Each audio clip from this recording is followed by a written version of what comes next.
बिस्मिल्लाहिर्रहमानिर्रहीम। अस्सलामुअलैकुम। मेरा नाम महनाज खतून है। जिस तरह मेरा नाम अजीब था वैसे ही मेरी ज़िंदगी भी अजीब थी। हम लोग बहुत ज़्यादा अमीर थे और बेहद खूबसूरत थे। मैं अपने बाप की इकलौती औलाद थी और मेरी माँ इस दुनिया में नहीं थी। हम बहुत बड़ी हवेली में रहते थे। मेरा बाप यूँ तो इस गांव का चौधरी था, लेकिन इसमें चौधरी वाली कोई बात नहीं थी। वो सबके साथ अच्छे तरीके से रहता था और वो एक हकीम भी था, इसलिए लोग इसकी बहुत ज़्यादा इज्जत करते थे। ये नहीं देखता था कि कोई अमीर है या गरीब, किसी के जिस्म पर फोड़े निकले हैं या किसी को चोट लगती है, वो सबका इलाज करता था। इसलिए इसकी इस गांव में बहुत ज़्यादा इज्जत थी। मैं अपने माँ बाप की शादी के 10 साल के बाद हुई थी और मुझे पैदा करते हुए मेरी माँ इस दुनिया से चली गई। इसके बाद मैं बहुत ज़्यादा बीमार थी। सब कहते थे कि ये मर जाएगी, लेकिन मेरे बाप ने कसम खाई थी कि वो मेरी ज़िंदगी बचा के रहेगा और इसकी दुआ से आज मैं जिंदा थी। लेकिन अब मेरे साथ कोई मसला नहीं था। ये बात बहुत पुरानी है। इस टाइम लोगों की शादी जल्द ही करवा दी जाती थी और गांव में तो वैसे भी देर से शादी करने को बुरा समझा जाता था। कहते हैं कि जब लड़की बालग हो जाए तो इसकी शादी करवा दो। बालग लड़की को घर में नहीं बैठाना चाहिए। इसीलिए जब मेरी उम्र सिर्फ 14 साल थी तो मेरा पहला रिश्ता आया था। ये रिश्ता मेरे बाप ने तलाश किया था और मुझे शादी से कोई मसला नहीं था। मैं शादी के लिए तैयार थी। मैं दुल्हन बनी, मेरी शादी हुई और मैं अपने शौहर के घर चली गई। लेकिन ना जाने रात में ऐसा क्या हुआ कि जब सुबह आँख खुली तो पता चला कि मेरा शौहर इस दुनिया में नहीं है। मुझे लगा वह सो रहा है और मैं उठकर नहाने के लिए चली गई। लेकिन थोड़ी देर बाद चीख पुकार की आवाज़ नहीं और ये खबर सारे घर में फैल चुकी थी, दूल्हा मर गया है। मुझे लोगों ने बातें सुनाना शुरू कर दी और कहा कि तूने अपने शौहर को खा लिया है। मेरा बाप वहाँ पर आ गया और मुझे वहाँ फौरन से ले गया, नहीं तो वो लोग मुझे यहाँ तो जान से मार डालते और यहाँ बेवा बना कर रखते, और बाबा ऐसा नहीं चाहते थे। ये बात अपनी जगह ठीक थी। मैं जैसी गई वैसी वापस आई थी, क्योंकि मेरा शौहर रात में ही मर गया था। लेकिन मुझे ये लगता था ताकि वह सो गया। मुझे इन बातों में से इतना पता नहीं था। मैं इस वक्त कम उम्र थी। इसके बाद 6 महीने के बाद जब इद्दत खत्म हो गई तो मेरे वालिद साहब ने फिर से मेरी शादी करवाई। उन्होंने कहा कि एक हादसा तो किसी के साथ भी हो सकता है, इसमें तुम्हारा क्या कसूर है। लेकिन दूसरी दफ़ा भी यही हुआ और तीसरी दफ़ा भी यही हुआ। अब मेरे वालिद साहब भी परेशान हो गए। वो मुझसे खुद तो कोई बात पूछ नहीं सकते थे। एक औरत जो इनकी मरीज़ा थी, लेकिन उन्होंने इसको बहन बनाया हुआ था, वो मेरे पास आई और इसने कहा कि बेटा तुम बताओ कोई ऐसा क्या होता है। मैंने कहा कि कुछ नहीं होता है, वही होता है जो शादी की रात होना होता है। लेकिन मेरे शौहर इससे पहले ही बेहोश हो जाता है और इसके बाद जब मैं सुबह देखती हूँ तो इस दुनिया में नहीं होता। और मैं बहुत ज़्यादा परेशान थी। 2 साल तक मेरे वालिद साहब ने दोबारा मेरी कोई शादी नहीं कराई, लेकिन घर में अकेली रहती थी। इतनी बड़ी हवेली, यहाँ कोई औरत भी नहीं थी।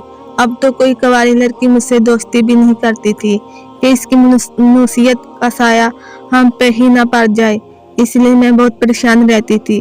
फिर मेरे वालिद साहब ने सोचा कि इसकी दोबारा शादी करवाई जाए। फिर से यही हुआ। मेरे वालिद साहब की बहुत इज्जत थी। वो जब कोई रिश्ता आता तो उसको बहुत सारी दौलत देने की बात करते थे। यही वजह थी कि लोग शादी के लिए मान जाते थे और कुछ लोग को इतनी दूर से लेकर आते थे जिनको पता ही नहीं होता था कि पहले मेरे साथ ये सब कुछ हो चुका है। वो अनजान होते थे और इस न जानेपन में इस दुनिया से चले जाते थे। मैं बहुत ज़्यादा परेशान थी। हर तरफ से परेशानी मेरे लिए ही थी और इसके अलावा एक और परेशानी भी थी मेरे लिए, वो ये कि इतने सारे मर्दों से निकाह करने के बावजूद भी बासियत एक औरत जो मेरी ख्वाहिशात थी वो पूरी नहीं हुई थी और अब मुझे बहुत ज़्यादा तलब होने लगी थी। मैं पागल सी हो गई थी कि शादियां भी होती हैं, सब कुछ होता है, मेरे शौहर मर जाते हैं, लोग मुझ पर इल्जाम लगाते थे, बुरी बुरी बातें करते हैं और मुझे मिलता भी कुछ नहीं है।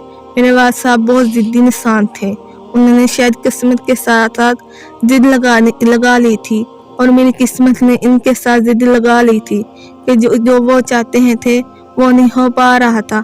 अब तो मेरी उम्र भी ज़्यादा हो गई थी, मैं 25 साल से कम उम्र ही थी, इसलिए अभी भी खूबसूरत लगती थी। लेकिन अब सारे मर्द मुझसे दूर दूर रहते थे। शादी की बात तो दूर की, मेरे पास से गुजरना भी पसंद नहीं करते थे। मुझे अपने आप बहुत अजीब लगता था, जैसे पता नहीं कहाँ फंस गई हूँ मैं और कौन सी गलती हो गई थी, मुझसे क्यों है ये सब। ऐसे दिन फिर सोचती रहती थी। इस तरह 1-1.5 साल और गुजर गया और मेरा वालिद साहब भी इस दुनिया से चले गए।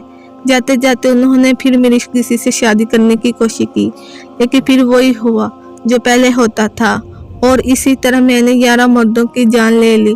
हालांकि मुझे पता नहीं था कि ये सब कुछ मेरी वजह से हुआ है या नहीं, लेकिन लोग यही कहते हैं और मैं खुद भी यही सोचती थी कि मैंने यही इन मर्दों की जान ले ली। लेकिन जो दौलत मेरे बाप ने इन लोगों को देने का वादा किया था वो इसको जरूर दे दी।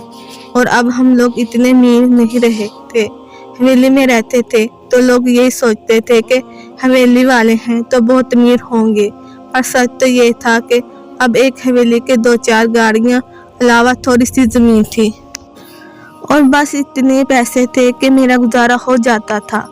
इस दुनिया में अकेली रह गई थी।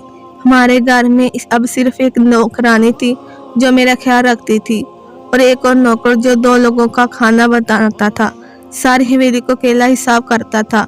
आधे से ज्यादा कमरे को बंद करवा दिया गया था कि इतने कमरे की हमें जरूरत नहीं थी, और बिजली के कनेक्शन भी काट दिए गए थे ताकि बिजली का बिल ज्यादा न आ सके। इस गांव में तो कोई मुझसे दोस्ती करना नहीं चाहता था। शहर की एक लड़की थी, साथ मेरी दोस्ती हो गई थी। जब मैं एक दिन शहर गई थी वो मुझे वहां मिली और इसने मुझे अपना नंबर दिया था। इसका नाम समीना था, वो एक डॉक्टर बन रही थी।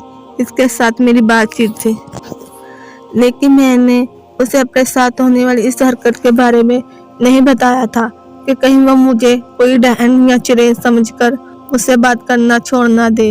हवेली में बड़े बड़े बागात थे जिनकी सफाई के लिए माली दरकार था, लेकिन कोई भी अभी हवेली में आने को तैयार नहीं था।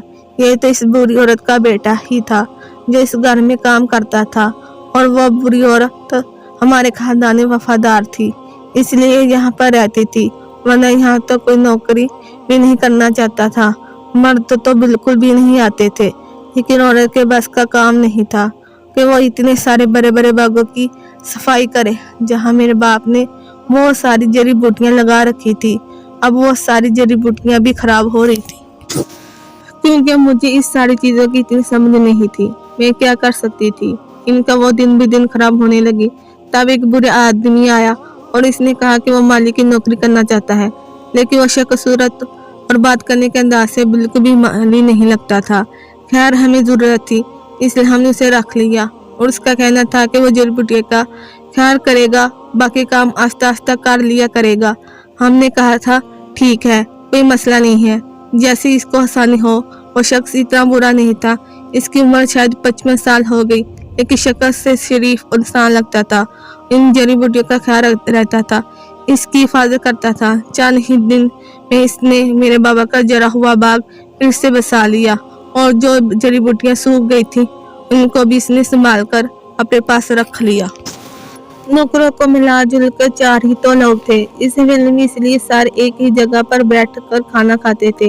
मुझे कभी भी खानदान का सुख नहीं मिला था, इसलिए मैंने इनको ही अपना खानदान मान लिया था। हम सब एक साथ बैठकर खाना खाते तो कभी कभी थोड़ी बहुत बातचीत भी हो जाती थी। अब वो सब मुझे हंसाने की कोशिश करते थे, क्योंकि आजकल मेरा चेहरे पर मुसलसल उदासी ही नजर आती थी। एक दिन मैंने दाई माँ को इस माले से ये कहते हुए सुना कि अगर छोटी बीबी की शादी बच जाती तो आज इनके बच्चे होते, शोर होता, तो वो इतनी अकेली और उदास नहीं होती, इनकी जिंदगी भी अच्छी होती। बाप ने तो सारी जिंदगी तो साथ में ही रहना था, लेकिन अब वो अकेली रह गई है। मैं पर क्या करें, अब तो कोई भी मर्द इनसे शादी करना नहीं चाहता। प्यारे दोस्तों, इस कहानी का अगला पार्ट कल इसी वक्त इसी टाइम अपलोड कर दिया जाएगा, इन लोगों तक पहुंचेगा जिन लोगों ने इस चैनल को सब्सक्राइब किया होगा। मिलते हैं दोस्तों कल इसी अगली किस्त के साथ, इजाजत दीजिए।